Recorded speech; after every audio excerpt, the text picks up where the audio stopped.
Vous aimez mieux les disques ou la radio? Mais c'est du podcast, du podcast. Oui, très bien, je vois très bien. Tous les invités ont répondu présent. C'est la bonté même, la générosité. Nous sommes arrivés à un carrefour historique. Nous sommes en veine de générosité tous les deux. Qu'est-ce que cela signifie ? Le Podcaston, c'est le premier rassemblement caritatif des podcasts francophones propulsés par Altrui. Nous vous remercions de soutenir les associations qui seront mises en avant pendant cet événement. Bienvenue à toutes et à tous sur le podcast Allez Vas-y, le podcast qui met en lumière les personnes qui passent à l'action. Du 25 mars au 31 mars, vous l'avez entendu, c'est le Podcaston. Un événement spécial qui réunit les podcasteurs francophones pour mettre en avant les associations et récolter des dons. Donc du 25 au 31 mars, c'est un épisode par jour consacré aux associations. Aujourd'hui, nous vous proposons un épisode La Suite, dans lequel on fait un point presque 2 ans après avec Laetitia Maté, entrepreneuse et surtout bénévole et présidente de l'association CEPUP.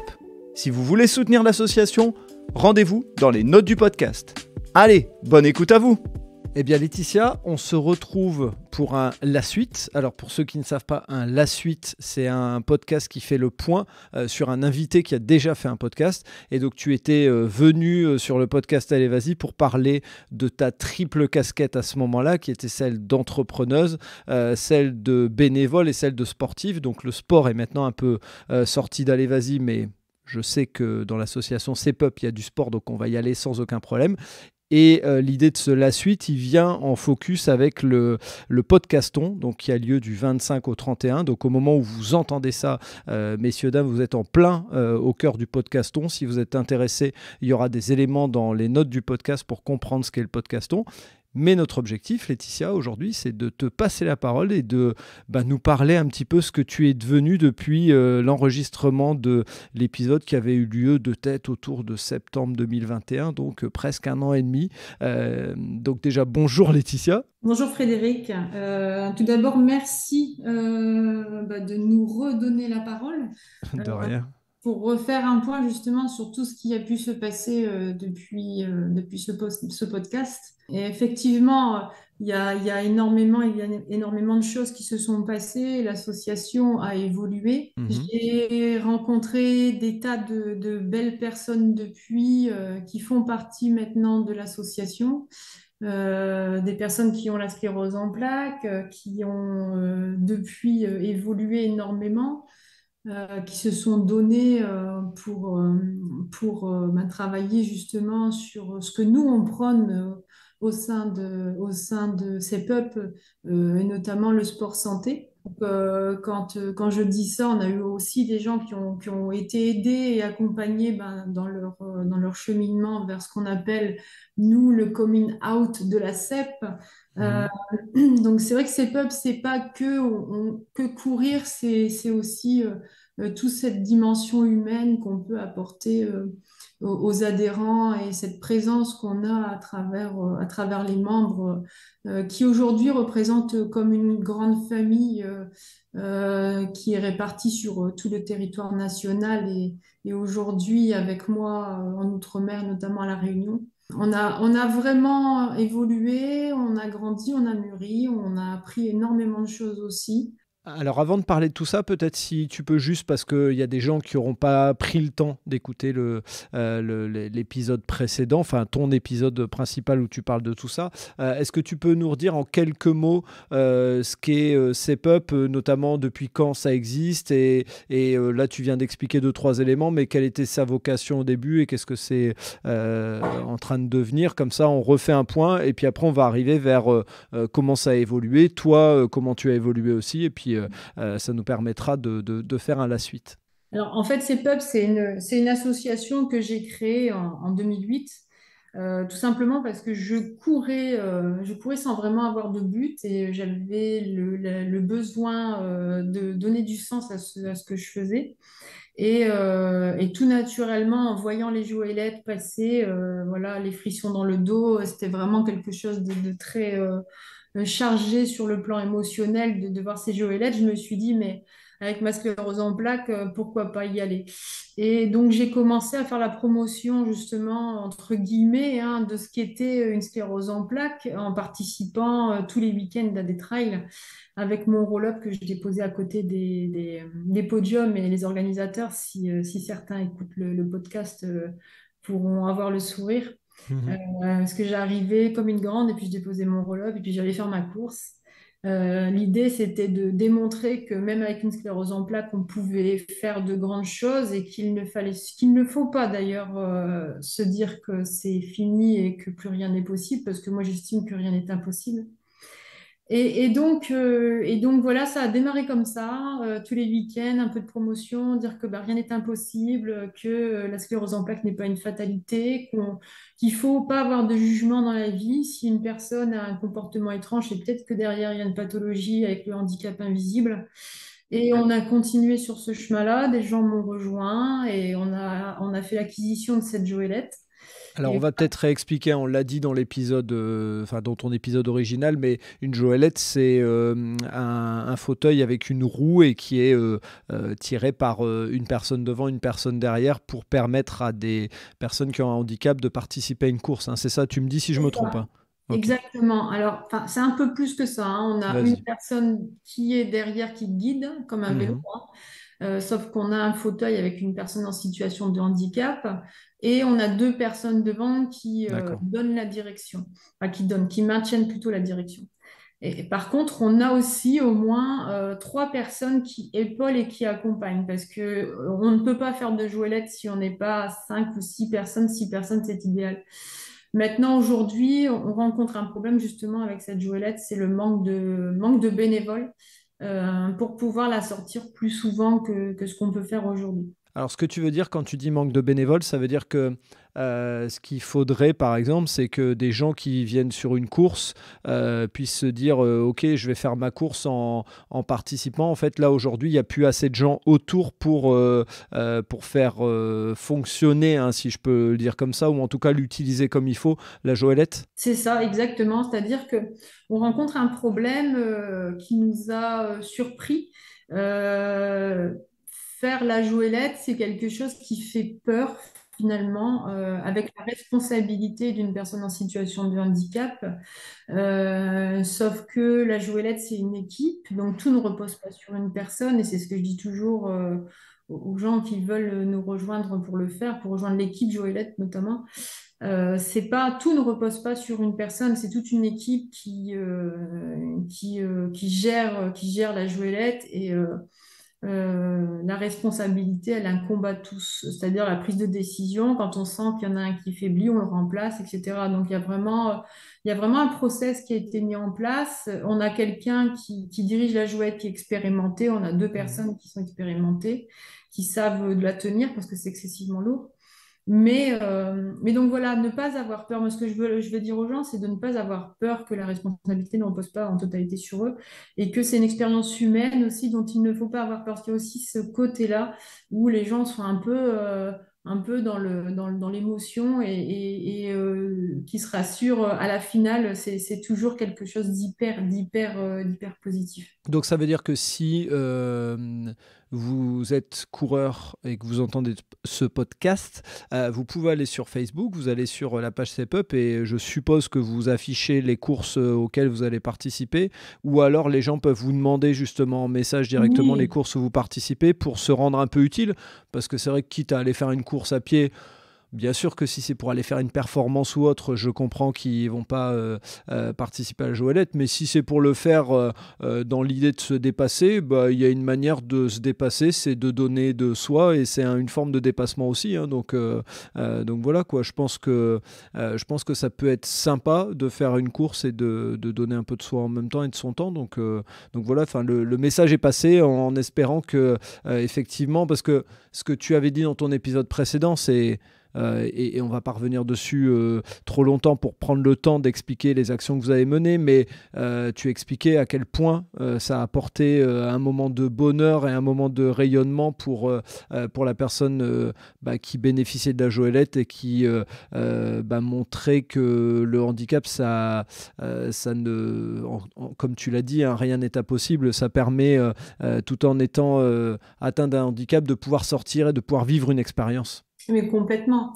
C'est clair que on a monté une équipe. Véritablement, aujourd'hui, on a une équipe, on a quelqu'un qui est dans la Joëlette, et c'est sa Joëlette, c'est Alexandre. On a le capitaine, on a 2 capitaines maintenant pour essayer de varier quand un n'est pas là, de le remplacer. On a des projets par rapport à ça aussi. Donc, c'est pour ça qu'on essaye d'étoffer un petit peu leur équipe. Mais c'est un vrai. Aujourd'hui, c'est devenu, comme je disais tout à l'heure, on est devenu une grande famille en fait, hein. Hyper solidaire, vraiment présents les uns pour les autres.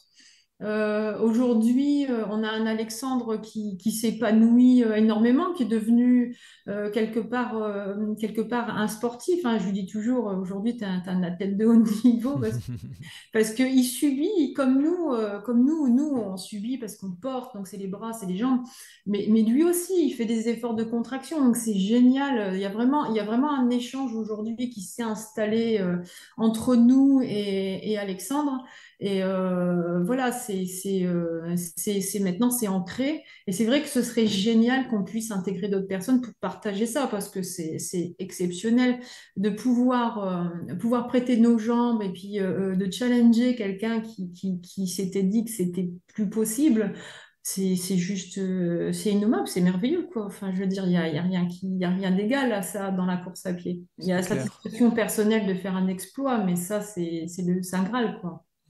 Et donc ça veut dire qu'en fait vous avez une équipe et vous vous déplacez à différents endroits en France pour aller faire des courses. Comment ça s'organise? Parce que on va imaginer, moi je suis en Bretagne et j'écoute le podcast, je suis dans le Nord, j'écoute le podcast, je suis dans le Sud. Comment je peux faire pour aider ces pups? Est-ce que il y a des courses à différents endroits dans lesquels vous êtes déjà inscrite et dont on peut parler? Alors aujourd'hui, avec la problématique santé d'Alexandre, on ne peut pas aller trop loin. On reste dans le Nord, Pas-de-Calais, dans le Nord de France au pire, mais on fait attention parce qu'on est quand même sur une contrainte liée au handicap. Normal. On essaie de pas trop bouger. Ce qu'il faut, c'est qu'il y ait un confort de vie derrière pour les soins. Maintenant, on est en train de travailler sur du développement, donc sur le plan national et en Outre-mer. Là, en Outre-mer, à La Réunion, on va faire l'acquisition d'une nouvelle Joëlette aussi. C'est un projet qu'on est en train de mettre en place. Et dans d'autres régions, en fait, à partir du moment où on nous dit, OK, on a l'équipe, on a le nombre de personnes, au moins 5-6 personnes qui pourraient prendre en charge, on peut développer une équipe de la même façon que ça a été fait dans le nord de la France. On a déjà des gens partout sur le territoire, mais il nous manque un peu d'effectifs. Et à partir du moment où on nous dit, OK, on peut y aller, il n'y a pas de sujet. Nous, après, on fait de la recherche de dons justement pour pouvoir faire l'acquisition de nouvelles Joëlettes et mettre à disposition d'autres personnes en situation de handicap, hein. Ça, Donc ce que tu veux dire là, c'est que si je suis à Marseille et j'ai quelques copains qui ont envie d'aller faire des courses et de donner un peu de leur énergie à gérer une Joëlette, ils peuvent s'organiser ensemble, te contacter, organiser tout ça et faire en sorte de courir pour ces pups, entre guillemets? Exactement. Super. On a déjà des membres sur la zone de Marseille, on a des gens, enfin, comme je disais tout à l'heure, on a des membres un peu partout sur le territoire, donc c'est vraiment pas un problème. On aura forcément un référent qui sera pas très loin, qui pourra prendre en charge la gestion de tout ça et mettre en place, oui, une équipe Joëlette, hein. C'est vraiment pas, c'est pas compliqué techniquement. Le truc, c'est l'humain, quoi. C'est toujours pareil, hein. Ouais, bah oui. On revient toujours à l'humain. Après, les dons. Si on travaille, si on va chercher, si on communique, on finit toujours par y arriver. Maintenant, l'humain, je pense que pour moi, c'est le plus compliqué aujourd'hui. Ok. Et avant de parler de ce qui s'est passé chez CEPUP, quelques actions, parce qu'on n'aura pas le temps de faire tout le parcours depuis 1 an et demi, mais avant de parler de ça, la dernière fois où on s'est parlé, tu étais dans le nord de la France, pas loin de moi. Et là, maintenant, tu t'es vachement éloigné, si je me trompe pas. Dis-moi si je me trompe, hein. Non, non, non, non, je m'éloigne ponctuellement pour le moment, pour D'accord? m'éloigner définitivement l'année prochaine. Ok. Euh, donc maintenant, je vis à La Réunion pour partie, Mhm. parce que professionnellement, je développe ma D'accord. société Courtage Up à La Réunion et l'association par la même occasion, forcément.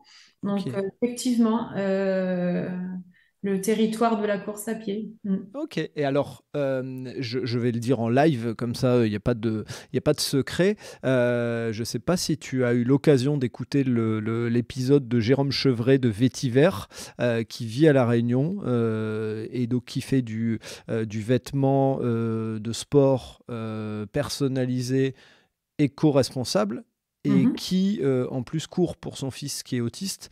Et donc si c'est pas le cas, si tu ne le connais pas encore, eh ben, tu vois, la magie du podcast va faire que tu étais dans le C'est Nord à un ça. moment. Voilà, et donc je sais pas si tu le connais, si et lui il court aussi avec son fils. Alors, il y a des ramifications à faire. Ah, c'est top. Bah écoute, tu vois, voilà. Donc, on va pas aller plus loin là-dessus parce que c'est pas le sujet du podcast, mais en off, on en discutera et je te mettrai en lien avec Jérôme parce que vous avez un ADN commun, c'est certain. Il y a rien d'autre à dire. Alors, maintenant, pour essayer d'être dans la logique de la suite. Explique-nous un petit peu ce que. Enfin, allez, donne-moi deux, trois belles actions que vous avez faites chez CEPUP pour mettre en avant un peu l'association, pour que les gens se disent à la fin de cet épisode, je vais aller cliquer dans le lien qui sera dans les notes du podcast pour aller faire un don à cette association. Ah bah alors aujourd'hui, les belles actions, déjà, c'est toutes nos participations sur tout le territoire national, sur bah, le marathon de Paris. Mhm. On a eu beaucoup d'athlètes qui ont performé sur des grandes courses, comme moi, je suis allée faire la Diagonale des Fous en 2021. Malheureusement pour moi, je n'ai pas pu aller jusqu'au bout, mais voilà, 90 km sur la Diagonale des Fous, c'est quand même pas... Ouais, ça équivaut au double dans plein de courses, hein. on est d'accord avec 5000 mètres de dénivelé Ouais. positif, mais je recommence l'année prochaine, je récidiverai Waouh. jusqu'à ce que je franchisse la ligne d'arrivée.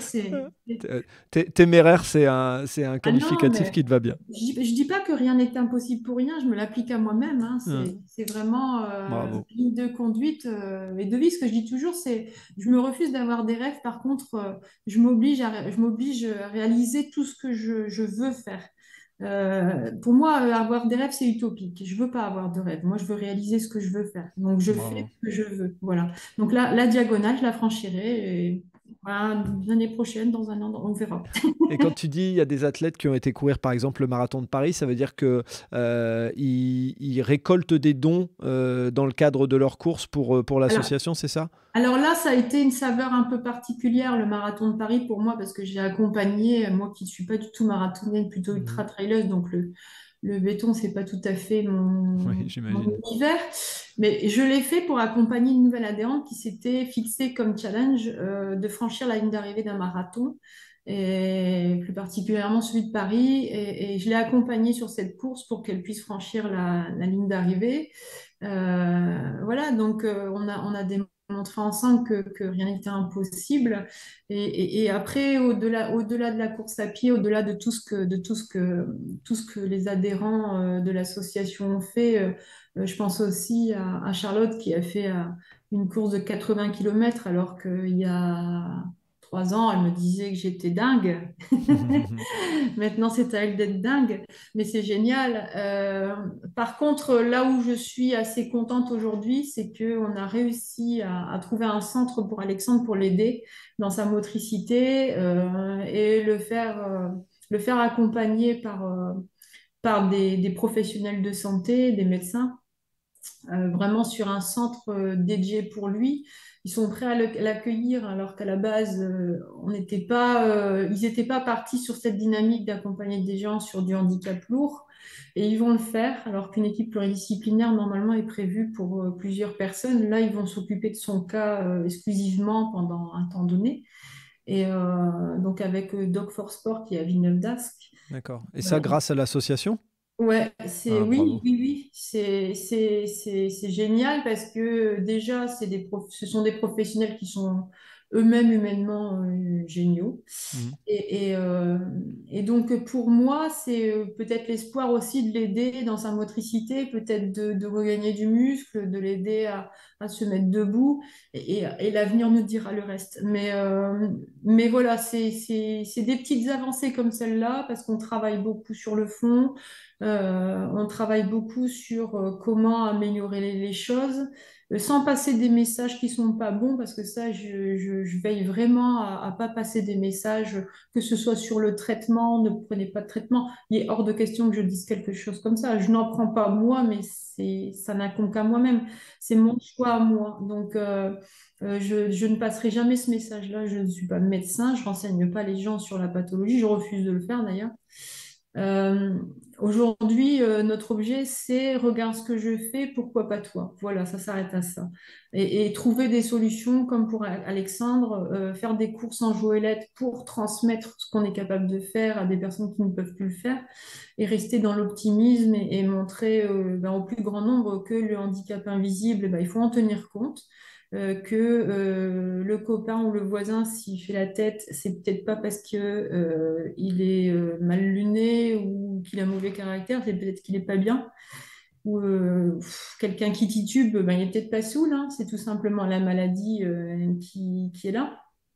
Donc, soulever des préjugés, soulever des contraintes pour les personnes et puis permettre de trouver des solutions pour d'autres. En termes de dons, ça fonctionne comment? Est-ce que vous fonctionnez beaucoup avec les dons de particuliers? Il y a aussi les dons d'entreprise et justement, l'idée, c'est de mettre un petit peu en avant s'il y a des partenaires de longue date fidèles que tu veux remercier. C'est l'occasion. Et si tu veux faire appel à des entreprises et aux particuliers, forcément, ils l'entendent. Mais est-ce qu'il y a des entreprises qui peuvent venir et être partenaires sur des fonds financiers forcément, mais peut-être aussi des dons de manière logistique? Est-ce qu'il y a des appels que tu veux lancer? C'est l'occasion. Alors évidemment, là aujourd'hui, on est en train de mettre en place ce qu'on appelle des dossards solidaires. Mhm. Et pour ce faire, on a besoin d'entreprises qui nous aident et qui nous soutiennent, parce que malheureusement, tous les organisateurs de courses ne sont pas prêts à faire des gestes pour aider les coureurs à participer aux courses. Mhm. Donc, on met en place ça. Ça a un coût pour l'association, c'est-à-dire qu'on est obligé de financer les dossards de prime D'accord. abord, et de rechercher des entreprises ou des sponsors qui veulent nous suivre dans cette aventure, dans ces aventures, pour pouvoir financer les dossards.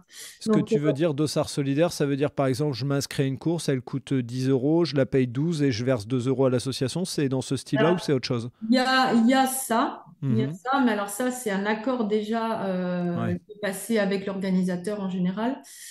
Ça, on le fait avec d'ailleurs le Trail du Chardon, que je remercie parce que ça fait 2 ans qu'ils nous suivent et à chaque fois, ils nous reversent des fonds. Et qui a lieu où, le Trail du Chardon?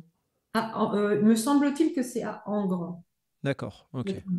Et par contre, les dossards solidaires, on fait l'acquisition d'un certain nombre de dossards D'accord. euh, qui sont pris par des coureurs. Le problème étant, c'est qu'il faut les financer après. Donc, Ok, ouais. c'est à ce moment-là où on a besoin des entreprises pour dire de nous aider à financer les dossards et à faire forcément le temps de la course, la promotion de leur société, quoi, évidemment. Ok. Et on rappelle aussi hein, qu'il y a la possibilité de défiscaliser aussi hein, quand ils font un Oui, don chez c'est vous. ça. Alors, CEPUP, c'est une société qui permet justement d'accéder au mécénat d'entreprise. Mhm. Donc, on peut totalement travailler avec des entreprises et faire de la défiscalisation et leur permettre de faire de la défiscalisation. Mm. Ok, très bien. C'est quoi les prochaines actions à venir pour CEPUP je dirais les gros chantiers pour une association, on ne parlerait pas comme ça, mais en tout cas les gros événements qui sont à venir sur lesquels on peut mettre un peu de lumière si ça peut aider des personnes à dire bah tiens, soit je vais aller courir et je vais faire rentrer de l'argent pour CEPUP, soit je vais trouver avec mon entreprise le fait de faire financer. Alors là, aujourd'hui, on travaille sur le trail du Chardon, où on a la Joëlette qui va participer à cette course. Ok, On a la création de l'équipe Joëlette à La Réunion, donc à Saint-Pierre de La Réunion, donc sud, d'accord. où on va faire l'acquisition d'une Joëlette et on est en train de recruter des personnes pour rejoindre cette équipe. Ensuite, on a la Maxi Race, qui est une course qui fait 88 km avec 5000 mètres de dénivelé positif. Et elle a lieu où celle-là? C'est le Tour du lac d'Annecy. Donc là, on a l'équipe d'Ultra Trailer qui va participer, dont moi d'ailleurs, je suis en pleine préparation. Et donc, d'ailleurs, je remercie l'organisateur qui a accepté de nous soutenir pour les dossards de l'association. Comme je disais tout à l'heure, malheureusement, ça devient compliqué d'avoir des dossards pour les participants en associatif. Quand tu dis, juste pour que ça soit clair, c'est bien de le préciser tout le temps, ça veut dire que le coût d'un ultra trail comme ça, d'un dossard, c'est à peu près combien pour un ultra trail? Alors, ça dépend. En général, on commence à 110 euros, 115 Ok, euros. ouais. Ça peut monter très, très haut, hein. La Diagonale des Fous, me semble-t-il, c'est 195 euros, je crois. Quand tu dis l'organisateur, il nous a donné les dossards, c'est qu'il y a, je sais pas, 5-6 personnes de l'association qui vont courir et il vous a offert le droit Ouais. d'entrée, c'est ça? Ouais. Là, pour le D'accord. coup, sur la Maxi Race, il nous a offert 7 dossards, ce qui Bravo. représente une belle somme d'argent. Et Ouais. ça, franchement, on en est vraiment reconnaissant parce que ça nous aide, parce que toute l'année, on est sur des courses avec des coûts et puis c'est toujours des voyages, de la logistique à Ben prévoir. oui. Et vraiment, c'est important pour nous aussi de les remercier parce que voilà, ils sont pas obligés de le faire et ils le font. T'hésiteras pas à me...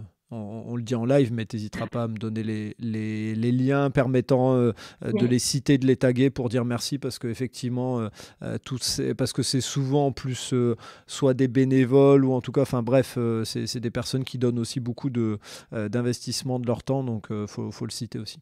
c'est ça, c'est ça. Mais franchement, c'est vrai que cette année, on a beaucoup de personnes qui ont intégré l'association et qui ont la sclérose en plaques et qui font des courses qui sont juste incroyables. Et pour moi, en tout cas, leur permettre d'avoir des dossards qui ne leur sont pas facturés par l'association, je trouve que c'est important Bien de les sûr. accompagner, de les aider à se réaliser parce que tout le monde n'a pas les moyens de payer des sommes comme celle-là tous les 3-4 mois, quoi. C'est pas possible.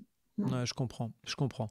Bah écoute, Laetitia, on arrive au bout du temps qu'on s'était fixé pour, comme on l'a dit, hein, pour faire en sorte de rester dans la suite et de se tenir informé. Et la suite de la suite pourra exister dans un an, il n'y a pas de problème, hein. L'idée, c'est de continuer à suivre un peu les différents événements qui se passent et puis pouvoir suivre aussi, alors via la page Facebook, c'est ce que je fais régulièrement forcément, mais c'est toujours intéressant d'avoir les gens au micro. Et puis garde là, tu vois, on vient de faire du lien entre les personnes du cross invité qui vont pouvoir se réunir, se voir, partager, enfin bref, peu importe ce que ça donne, mais en tout cas voilà, je mettrai dans les notes du podcast le moyen de faire un don si quelqu'un veut faire un don directement à l'association, qu'il soit un particulier ou une entreprise, et puis le lien vers la page Facebook et ainsi de suite. Avant de terminer, est-ce qu'il y a un truc que tu veux rajouter? Il y a quelque chose que tu veux dire? Ça reste ton podcast, même si c'est la suite, tu peux y aller. Bah, on continue. J'adore, très bien. Eh ben, écoute Laetitia, merci à toi. Très, très bonne course à venir, et je mets course avec un S, hein, parce qu'il y en a plusieurs pour toi. Et puis au plaisir d'échanger, de suivre les événements.